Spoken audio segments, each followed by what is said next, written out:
بسم اللہ الرحمن الرحیم، السلام علیکم۔ پاکستان میں ظاہر ہے سب سے زیادہ بظاہر جو ٹاپک ڈسکس ہوتا ہے وہ سیاست ہے، لیکن اہم ترین موضوع معیشت ہے۔ دونوں کا آپس میں بہت تعلق ہے، اور معیشت پچھلے کچھ دنوں میں بہت زیادہ، پچھلے کچھ گھنٹوں میں، خاص طور پر 48-72 گھنٹوں میں بہت زیادہ زیر بحث یوں بھی ہے کہ موجودہ وزیر خزانہ پاکستان کے سارا معاشی نظم و نسق سنبھالنے والے اور جو ان کے پیش رو تھے وہ بھی جو کہ بھی اسی حکومت سے ہی تھے، جناب مفتاح اسماعیل صاحب اور جناب اسحاق ڈار صاحب، وہ معیشت کے حوالے سے بیانات دے رہے ہیں۔ بیانات متضاد ہیں ایک دوسرے کے، اور ایک دوسرے پر اس میں کہہ لیجئے کہ الزامات بھی ہیں، اور اس ضمن میں ایک نیا اطلاعات و مثبت برپا ہوا جب سابق وزیر خزانہ مفتاح اسماعیل صاحب نے ٹیلی ویژن پر آ کر اس حوالے سے گفتگو کی۔ اسی گفتگو کو ہم ذرا آگے بڑھائیں گے اور کچھ دوسرے کو نئے پہلو اس پر ڈسکس کریں گے، اور پاکستان کے سابق وزیر خزانہ آف کورس کی تعارف کے محتاج نہیں ہیں، جناب مفتاح اسماعیل صاحب ہمارے ساتھ موجود ہیں۔ سر بہت شکریہ مفتاح اسماعیل صاحب وقت دینے کا۔ بہت شکریہ مجھے مدعو کرنے کا۔ شکریہ۔ اچھا، پہلے ہم چونکہ جس طرح میں نے کہا کہ ہم کوشش کریں گے کہ بہت ساری بات ہو چکی ہے، اس بات کی تکرار میں جانے کے بجائے اس سے آگے کی بات کریں، تو بس آپ ایک کرکس دیکھ لیجئے کہ پچھلے کچھ دنوں میں کچھ اس طرز کی بات چیت چلتی رہی پاکستان کی معیشت پر اسحاق ڈار صاحب اور مفتاح اسماعیل صاحب کے درمیان۔ اس کا خلاصہ دیکھیں، وہیں سے بات آگے بڑھاتے ہیں۔ باتیں کرنی آسان ہوتی ہیں، جانے کے بعد بات ہوتی ہے۔ میں بات نہیں کرنا چاہتا، وہ پارٹ آف ہر پارٹی۔ مجھے پتا تھی کہ میں کیا کر رہا ہوں۔ ڈار صاحب تو روز آ کے میرے خلاف ٹی وی پہ باتیں کرتے تھے اور اینکروں سے پروگرام کرواتے تھے، یہ سب کچھ سب کو پتا ہے۔ آپ جب 6 مہینے فائنانس منسٹر تھے، کیا آپ کو 32 بلین کے ارینجمنٹ کر کے نہیں جانا چاہیے تھا؟ تو پورا ارینجمنٹ کر کے گئے تھے۔ 3 بلین کا وعدہ کیا تھا قطر نے، یہ مجھ سے وعدہ نہیں کیا تھا، یہ آئی ایم ایف کو بتایا گیا تھا، تبھی آئی ایم ایف نے اپروو کیا تھا۔ 2 بلین کا وعدہ کیا تھا یو اے ای نے، مجھ سے وعدہ نہیں کیا تھا، یہ آئی ایم ایف کے بورڈ کو بتایا تھا۔ اور 1 بلین کا وعدہ کیا تھا سعودی عرب نے انویسٹمنٹ کا، اور یہ مجھ سے وعدہ نہیں کیا تھا، یہ بھی آئی ایم ایف کے بورڈ کو بتایا تھا۔ یہ میری ذمہ داری ہے کہ میں آئی ایم ایف کو میں نے ہینڈل کرنا ہے، مفتاح صاحب نے ہینڈل نہیں کرنا۔ نہ آئی ایم ایف چاہتا ہے، نہ کوئی ہمارا دوست ممالک چاہتا ہے کہ ہم ڈیفالٹ کریں، وہ سب مدد کرنا چاہتے ہیں، لیکن پہلے ان کو یہ دیکھنا ہے کہ پاکستانی اپنی مدد کرنا چاہ رہے ہیں کہ نہیں۔ مجھے آئی ایم ایف سے ڈیل کرنا آتا ہے۔ اکتوبر میں آنا تھا آئی ایم ایف کی ڈیلیگیشن کو، نہیں آیا۔ آئی ایم ایف کی انسٹالمنٹ ملنی تھی، نہیں ملی۔ آئی ڈونٹ کیئر اگر نہیں آتے تو میں نے کو منتیں نہیں کرنی ان کی۔ اس قسم کی باتیں کریں گے کہ نہیں ہمیں فرق نہیں پڑتا وہ آتے ہیں یا نہیں آتے، تو پھر ان کو کم فرق پڑتا ہے۔ پاکستان ڈیفالٹ نہیں کرے گا، میں آپ کو لکھ کے دے دیتا ہوں۔ آئی ایم ایف واپس نہیں آتا ٹیبل پہ جب تک یہ ڈیفالٹ کا خطرہ بڑا رہے گا، اور آئی ایم ایف کو لانا جو ہے وہ انتہائی ضروری نہیں ہے، وہ یقینی بنانا ہے۔ تو یہ سارے کا سارا گفتگو کا خلاصہ ہے، یہیں سے بات آگے بڑھاتے ہیں مفتاح اسماعیل صاحب۔ رادر دین ریپیٹنگ، آج کی تاریخ میں آپ کو آئی ایم ایف کے نہ آنے کا امکان پاکستان میں زیادہ لگتا ہے؟ ظاہر ہمارا $6 بلین کا پروگرام تھا، اس کو ایکسٹینڈ کر دیا، $7 بلین کر دیا، ابھی اس کی نویں قسط ہم نے لینی ہے $1 بلین سے زیادہ، جو کہ اکتوبر نومبر میں آنا تھا۔ اب تو وہاں کرسمس کی چھٹیاں ہو گئی، اب جنوری سے پہلے تو نہیں آتے وہ۔ آج کی تاریخ میں آئی ایم ایف کے آنے کا امکان زیادہ ہے یا نہ آنے کا امکان زیادہ ہے آپ کے خیال میں؟ وسیم بھائی، پہلے اگر آپ کی اجازت ایک چیز کا خلاصہ کر دوں کہ یہ ایک اس پہ آپ نے میری ہنسی ڈالی تھی، وہ اس کانٹیکسٹ میں نہیں تھا، کسی اور کانٹیکسٹ۔ وہ ہنسی پاکستانی عوام کی آپ سمجھ لیں گے یہ کیا ہو رہا ہے یار، وہ ہنسی اس انٹرویوز کا حصہ نہیں تھی، یہ ٹھیک بالکل صحیح ہے، لیکن وہ ہنسی ایک نیچرل ریئیکشن ہوگا عام آدمی کا کہ یار یہ کیا ہو رہا ہے یار۔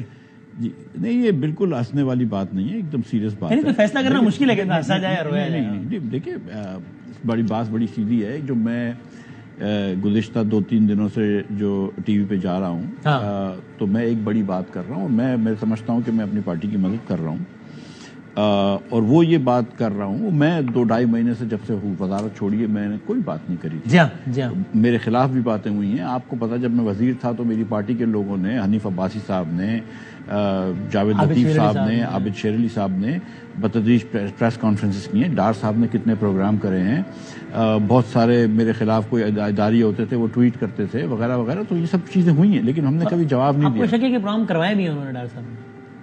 اینکروں نے پروگرام کر کے یہ بات کی ہے اور لوگوں نے ٹویٹ کی ہے، اور یہ بات جی اس میں کوئی ڈار صاحب پروگرام کروا رہے تھے؟ جی اس میں کوئی ڈاؤٹ نہیں ہے۔ وہ یہ معلومات کی بنیاد پر ڈاکٹر دانش وغیرہ نے پروگرام کیے ہیں جو ڈار صاحب کے ساتھ ہوتے ہیں۔ میں تھے۔ اگر کوئی بات کر رہا ہوں جو کہ آپ کے خلاف ہے، ضروری نہیں نا مجھ سے اسحاق ڈار صاحب وہ بات کروا رہے ہیں؟ نہیں، لیکن میں آپ کو بتا رہا ہوں نا، اس کے بعد جب میں نے ایک آرٹیکل لکھا تھا اس کے جواب میں، یہ میں ڈار صاحب کے اوپر نہیں ڈال رہا ہوں، اس کے جواب میں وہ ڈاکٹر افنان وغیرہ شروع ہو گئے، ان کو پتہ نہیں کس نے کہا، تو وہ جاوید چودھری نے پتہ نہیں کیا الزامات لگانے شروع کر دیے۔ پھر اس کے بعد جاوید چودھری صاحب کو تو میں نے کلیئر کر دی تھی بات، انہوں نے وہ کر بھی دیا اس کے اوپر، لیکن گزارش یہ ہے کہ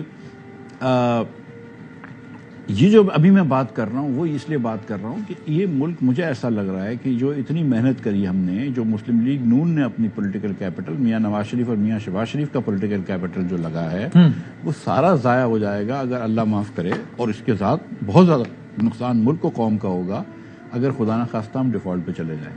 اور ڈیفالٹ سے بچنے کی اس وقت جو ہے وہ ہمارے پاس، کیونکہ ہمارے اپنے ریزروز بہت کم ہیں 6.7 بلین، ہاں، اور کچھ مارجنز نہیں ہیں، لہٰذا آئی ایم ایف کو لانا ایک دم ضروری، لازمی، ناگزیر ہے. ہاں لازمی ہے، ٹھیک ہے، صحیح ہے، ناگزیر ہے، ٹھیک ہے.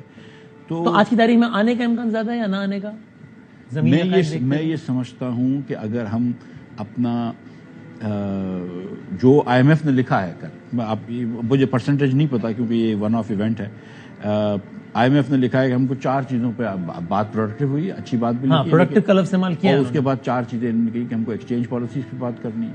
تو اگر آپ کے ملٹیپل ایکسچینج ریٹ ہیں تو مجھے لگتا ہے کہ بہت مشکل ہو جائے گا آئی ایم ایف کا آنا. آئی ایم ایف نے کہا انرجی پالیسیز پہ بات کرنی ہے تو وہ اس پہ بات کریں گے، فسکل کنسالیڈیشن وغیرہ پہ بات کریں گے اور مانیٹری پالیسی پہ بات کریں گے. تو ہم کو اس باروں پہ تیار ہونا چاہیے بات کرنے کا. اور جو ہم نے آئی ایم ایف سے وعدہ کیا تھا، میں نے جو کیا تھا وعدہ پرائم منسٹر صاحب سے پوچھ کے کہ 160 ارب جو بجٹ اس قومی اسمبلی نے پاس کیا ہے کہ 162 ارب روپے کا ہم پرائمری سرپلس دیں گے، وہ ہم کو کر کے آنا چاہیے. بس وہ ادھر اگر اس ہم نہیں کریں گے تو آئی ایم ایف نہیں آئے گا آپ کے خیال میں؟ میں یہ سمجھتا ہوں کہ پہلے تو ان کو ادھر لے کر آئے پھر ٹیبل پہ بیٹھیں. دیکھیں اگر آئی ایم ایف نے یہ کہا ہے کہ 800 ارب روپے کے ٹیکس بڑھاؤ تو یہ ضروری نہیں کہ 800 ہی کے بڑھائیں، آپ ان سے بات چیت ہو سکتی ہے، لیکن سب سے پہلے ہوتا ہے کہ ٹیبل پہ آنا ضروری ہوتا ہے. اب کچھ چیزیں جو ہوتی ہیں نا، وہ آئی ایم ایف جب میں بھی آیا تھا تو اس وقت بھی سب لوگ بڑی رائے دیتے تھے، لیکن مجھے یہ تھا کہ پہلے آئی ایم ایف کو میں ٹیبل پہ لے آؤں. صحیح ہے. تو اس کے لیے بھی انہوں نے بڑی پہلے کہا کہ پیٹرول مہنگا کرو پھر ٹیبل پہ آئیں گے. پیٹرول تو پہلے مہنگا نہیں کر رہے ہو تو ٹیبل پہ بھی نہیں آئیں گے. تو وہ سب چیزیں کرنے کے بعد ابھی آپ کو یہ لگتا ہے کہ جب تک ڈالر روپی یہ روپے کی جو مصنوعی اس وقت قدر ہے اس کو مزید گرنا چاہیے، یہ جب تک نہیں ہوگا، جب تک پیٹرول پہ مزید ہم ٹیکسز نہیں لگائیں گے، مزید مہنگا نہیں کریں گے، عام آدمی کی زبان میں بات کریں، تب تک آئی ایم ایف کا آنا مشکل لگتا ہے، کچھ کرنا پڑے گا. آئی ایم ایف نے آپ سے یہ کہا ہے کہ 1% آف جی ڈی پی آپ مزید ٹیکس لگائیں، کیونکہ آئی ایم ایف یہ سمجھتا ہے کہ ہم اپنے جو فسکل ٹارگٹ سے ہٹ گئے. حالانکہ ٹیکس ٹارگٹ تو پورے ہو رہے ہیں نا، جولائی ٹو دسمبر کا بھی ہے پورا، جی بالکل، اور نومبر کے مہینے کا بھی پورا ہے. ٹیکس ٹارگٹس پورے ہو رہے ہیں، اس میں کوئی دو رائے نہیں، ٹھیک ہے، ٹیکس ٹارگٹس پورے ہو رہے ہیں. لیکن کچھ اخراجات جو ہم ایکسپیکٹ کر رہے تھے اس سے زیادہ ہوئے ہیں. کچھ اخراجات تو فلڈس کی وجہ سے ہو گئے، تو وہ تو آئی تھنک کہ وہ تو ہم we can explain that away, ٹھیک ہے. اور کچھ اخراجات جو ہیں وہ ہم نے کچھ مراد دے دی ہیں، کچھ ہم نے بجلی سستی بیچ دی، کچھ ہم نے پیٹرول گیس سستی بیچ دی، کچھ ہم نے گیس کے ریٹ نرخیں بڑھانی تھی وہ نہیں بڑھائیں. تو وہ بہت سارا ریلیف دے دیا وہ جو جی، تو وہ بہت ساری چیزیں، وہ ریلیف دینا بھی ٹھیک ہے، لیکن پھر اس کو کہیں نہ کہیں اور سے. ویسے ایک بات ضمنی بتائیں، کیا یہ سیلاب آپ کی نظر میں ایز این اکانومی ایکسپرٹ اتنی بڑی کلیمٹی نہیں ہے کورونا جتنی کہ جس کی بنیاد پر ہم عالمی اداروں سے درخواست کریں کہ بھائی اس کی بنیاد پر ری شیڈیول کریں یا قرضے معاف کریں یا تاخیر کریں؟ یعنی اصولاً یہ نہیں ہونا چاہیے. دیکھیے اس وقت انہوں نے ڈیفر کر دیے تھے کورونا کے زمانے میں پوری دنیا کے، کیونکہ کورونا ایک عالمی وبا تھی جو سب کو وہ تھی. سیلاب جو کہ ہمارا قصور نہیں ہے، ہم کوئی کاربن ہمارا ایمیشن نہیں ہوتا ہے، لیکن سیلاب پاکستان کے حد تک ہی ہے. تو جو $30 بلین کی مونیٹائزیشن کہہ رہے ہیں کہ بھئی اس پہ، اور یہ ہم نے عالمی اداروں کو بھی کہا ہے، یہ ایسی نہیں گھر کی بات ہے. ہم نے عالمی اداروں کو نہیں کہا، عالمی اداروں نے آگے حساب کیا ہے، ٹھیک ہے. ہاں یعنی چلیں مطلب یہ کہ اس میں کوئی بلاول صاحب نے وہاں جا کے بولا اور انہوں نے بھی اس کو کنفرم کیا یونائیٹڈ نیشنز تک کے فورم نے کہ اتنا نقصان ہو گیا ہے. یہ جو ڈیمیج نیز اسیسمنٹس ہوتی ہیں یہ عالمی اداروں کے ساتھ مل کے ہم نے کری. یہ کوئی ہم نے گورنمنٹ آف پاکستان نے کوئی پیٹ سے اٹھا کے نمبر اس کی بنیاد پر ہمیں گزارش نہیں کر سکتے، یعنی اس کی بنیاد پر یہ بنتا نہیں ہے. دیکھیں گزارش یہ کہ جب آپ ری اسکیجولنگ جس کو کہتے ہیں، اور یہ میں وزیر اعظم صاحب سے گزارش کرتا رہتا تھا یہاں تک کہ جس دن آخری دن انہوں نے یو این میں اسپیچ پڑھی تھی اور میری بڑی ریزرویشنز تھی تو انہوں نے پھر وہ پیراگراف جو تھا وہ نکال دیا. ہاں پورا پیراگراف نکال دیا. کس متعلق تھا وہ؟ کہ یہ ڈیٹ ری اسکیجولنگ وغیرہ ڈیفر کریں کہ مفتاح کو بہت ریزرویشنز ہیں تو یہ پیراگراف نکالو. ورنہ وہ یہ کہنے جا رہے تھے عالمی فورم پہ کہ نہیں، ان کہنے نہیں جا رہے تھے، ہاں، لیکن وہ بہت سارے جو ہمارے جو دوسرے دیگر لوگ ہوتے ہیں کہ وہ کہتے تھے کہ یہ آپ کہیں. دیکھیں کوئی چیز میں سمجھتا ہوں کہ یہ اگر میرا حق بھی ہے یا میرے ساتھ ناانصافی بھی ہوئی ہے، لیکن پھر بھی ہم کو یہ سمجھنا چاہیے کہ اس کا مقصد کیا ہوگا اور اس کا مطلب کیا ہوگا. ری اسکیجولنگ کا مسئلہ یہ ہے کہ ہم آپ کو کہہ رہے ہیں کہ ہم آپ کے دینے تو ہیں آپ کو ابھی نہیں دے سکتے، لیکن ابھی نہیں دے سکتے. Basically that's technically default, right. جب ری اسکیجولنگ کا مطلب ہوتا ہے ڈیفالٹ. ٹھیک. اور اس میں بہت ساری بحث ہوتی ہے. لیکن جو لاسٹ ٹائم کرونا میں انہوں نے کہا تھا، انہوں نے خود سے کرا تھا، کسی نے کہا نہیں تھا. پاکستان جا کے نہیں کہا تھا دنیا بھر کو جی پیرس کلب کو کہ آپ کر دیں. اب اس میں یہ بحث ہوتی ہے کہ پیرس کلب کہے گا کہ چین سے کرو. لیکن ایک جینوئن نہیں، ہم یہ تو نہیں کہہ رہے نا کہ ہم نے اپنی گورننس کی بنیاد پر آپ سے ڈیفرڈ پیمنٹس مانگ رہے ہیں. بھائی یہ آفت آئی ہے، آفت آپ کو نظر آ رہی ہے، آپ کے اپنے ایسٹیمیٹس کہہ رہے ہیں ہمارا پورا پروگرام $6 بلین کا تھا، اب 7 کا ہو گیا، اور یہ خالی نقصان ایک جھٹکے کا $30 بلین کا ہے. ولنریبل اکانومی ہے، تو اگر ہم ڈیفر پیمنٹ مانگ رہے ہیں تو اس کی ایک معقول جواز ہے نا. دیکھیں وہ ایسا ہوتا ہے کہ جواز بالکل معقول ہے، اس میں میں کوئی بحث نہیں کر رہا ہوں. میں آپ سے گزارش یہ کر رہا ہوں کہ اگر آپ ان کے پاس یہ جا کے بولتے ہیں کہ مجھے ری اسکیجول کرو تو ٹیکنیکلی وہ ڈیفالٹ ہوتا ہے. ان کے اپنے رولز ہوتے ہیں. ایک رول یہ ہوتا ہے کہ اگر آپ مثال کے طور پہ پیرس کلب سے ری اسکیجولنگ کی بات کرتے ہیں تو نہ صرف پیرس کلب سے ری اسکیجولنگ پیرس کلب کرے گا کہ ہم سے بھی اگر کر رہے ہو تو کمرشل بینک سے بھی کرو، چین سے بھی کرو، وغیرہ وغیرہ. چین کہے گا اگر ہم سے کر رہے ہو تو اس سے بھی کرو، فلاں سے بھی کرو. تو پھر وہ ایک ہول سیل ری اسکیجولنگ ہوگی. ٹھیک ہے، وہ ایک بڑی مشکل چیز ہوتی ہے. اس سے آسان طریقہ ہوتا ہے جو وہ یہ ہوتا ہے کہ اگر مثال کے طور پر ہم کو اس سال جاپان کو $400 ملین دینے تھے. ٹھیک ہے، آپ کو تو یہ 400 دینے اوائڈ کرنے نا، یہی کرنا ہے. تو کیا بہتر یہ نہیں ہوگا کہ ہم جاپان سے ایک $500 ملین کا لون لے لیں کہ اس میں سے 400 واپس کر دیں، 100 آپ کے پاس بھی بچ جائے. یہ کرنا ان حکومتوں کے لیے بڑا آسان ہوتا ہے، مغربی حکومتوں کے لیے، پچھلے معاف کروانا کیونکہ وہ کمپنیوں کے لونز ہوتے ہیں. اگر ایک چائنیز کمپنی سے ہم نے لون لے رکھا ہے، ہم اگر چائنا کے اس کمپنی کو نہیں دیں گے تو اس کمپنی کی بیلنس شیٹ افیکٹ ہو جاتی ہے. تو اس چکر میں نہیں آنا چاہیے. اچھا، آج اگر آپ کہتے ہیں کہ ہمارا ڈیفالٹ ہونے کا امکان بہت زیادہ اگر IMF نہیں آتا تو آپ ڈیفالٹ ان دس سینس کہہ رہے ہیں کہ ہمیں جو قرضے واجب الادا ہیں وہ دینے کے لیے پیسے نہیں ہوں گے، آپ یہی کہہ رہے ہیں؟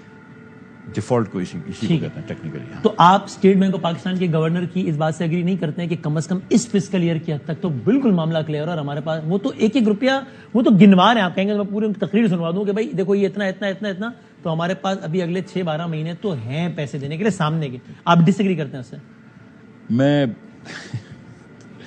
دیکھیے میں یہ سمجھتا ہوں کہ گورنر صاحب بھی مجھ سے ڈس ایگری نہیں کریں گے.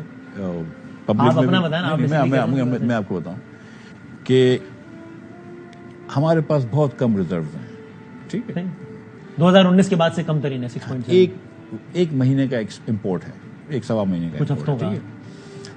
ہم نے کچھ چیزیں پروڈنٹلی ہم نے روکی ہوئی ہیں. ٹھیک ہے، اس میں کوئی حرج نہیں ہے. کچھ ایلسیاں روکی ہوئی ہیں، کچھ پیمنٹس روکی ہوئی ہیں، وغیرہ وغیرہ بہت ساری چیزیں. امپورٹس کرٹل کی، اس میں سے کچھ مسائل بھی ہوں گے، لیکن ٹھیک ہے ابھی ہم مجبوری ہے، کیا کر سکتے ہیں. یہ چیزیں خدا نخواستہ اگر تھوڑی سی ایک بری خبر آ جاتی ہے اور چیزیں ہو جاتی ہیں بڑی جلدی سے نکل جاتی ہیں. جب آپ کے ہاتھ سے گیند نکل جاتی ہے تو پھر آپ کے ہاتھ سے گیم نکل جائے گی. میری گزارش اس بات سے شوکت ترین ڈس ایگری نہیں کر رہے ہیں، اسماعیل ڈس ایگری کر رہے ہیں. میری گزارش جس سے لگ رہا ہے کہ شاید وہ ایک ذاتی جو کہ معاملہ ہو گیا ڈاکٹر صاحب. شوکت ترین کہہ رہے ہیں کہ اس حد تک بات صحیح ہے کہ لون ری پیمنٹ کے حوالے سے ڈیفالٹ نہیں کریں. خرم شہزاد کہہ رہے ہیں ہمارے پروگرام میں. میرا جواب سن لیجیے. فاروق سلیم کہہ رہے ہیں. میرا جواب سن لیجیے. تو اس کا یہ مطلب میں اس پہ بحث، سب سمجھتے ہیں یہ بات کو کہ بغیر IMF کے آپ کا جو ہے وہ آپ ڈیفالٹ کی راہ پہ ہوں گے اور ری اسکیجولنگ تک ہی پہنچیں گے آپ بغیر IMF کے. ٹھیک ہے، اس وقت IMF کے بغیر ہمارے پاس کوئی بھی راہ فرار نہیں ہے. ٹھیک ہے، IMF ہونا ضروری ہے. آپ کا IMF ہو جائے گا تو مسئلہ ختم ہو جائے گا. میں آپ کو ایک مثال دیتا ہوں کہ جب اپریل کے اندر میں وزیر بنا تھا تو میں یہ کہہ رہا تھا کہ ملک جو ہے اگر خدا نخواستہ ہم نے IMF کو نہیں لے کر آئے تو ڈیفالٹ ہو سکتا ہے. جس دن IMF کو ہم لے کر آ گئے اس دن پاکستان کے اندر ہر چیز تو صحیح نہیں ہو گئی، پاکستان کی معیشت تو بہتر نہیں ہو گئی. لیکن کیوں مجھے کانفیڈنس لگنے لگا؟ کیونکہ میرے پیچھے IMF کھڑا ہوا تھا. پھر اور ادارے بھی آ گئے اور ممالک بھی آ گئے. میں نے ایک سمجھ لیجیے کہ ڈیفالٹ کے خلاف انشورنس کرا لیا تھا. اب وہ جو انشورنس کمپنی ہے نا، اس کو آپ لے کر نہیں اگر آئیں گے تو پھر آپ خطرے میں آ جائیں گے. تو آپ اس کو انشورنس کمپنی کو لے کر آ جائیں. اب جہاں تک یہ بات کر رہے ہیں گورنر صاحب کے، ان کے پاس ضرور پیسے ہوں گے، گورنر کا حساب تو غلط نہیں ہوگا. لیکن یہ بھی تو ہم ساتھ ساتھ دیکھیں نا کہ ہم کس طرح امپورٹ روک رہے ہیں. ہم تو یہ جس طرح اگر ہم 3 ایکسچینج ریٹ رکھ رہے ہیں اس کا مطلب نہیں کہ 2 نہیں تو 4 نہیں تو 6 مہینے، کبھی نہ کبھی تو ہم اس طرف جا ہی رہے ہیں. تو یہ تو طریقہ نہیں ہے نا. یہ تو آپ صرف ڈیفالٹ ڈیلے کر رہے ہیں. We don't want to delay the inevitable, we want to make sure کہ we don't default. And that to make sure of that, we need to bring IMF. Okay, ابھی آج کی خبر نا، اسحاق ڈار صاحب نے ابھی اس پرائم کے شروع ہونے سے تھوڑی دیر پہلے پیٹرول پہ 10 روپے اور کم کر دیے پر لیٹر اور ڈیزل پہ تقریباً 7-7.5 روپے. تو مفتاح اسماعیل وزیر خزانہ ہوتے تو ایسا نہیں ہوتا. دیکھیے مجھے اس وقت پتہ نہیں ہے کہ اس کے اوپر لیویز کتنی ہیں.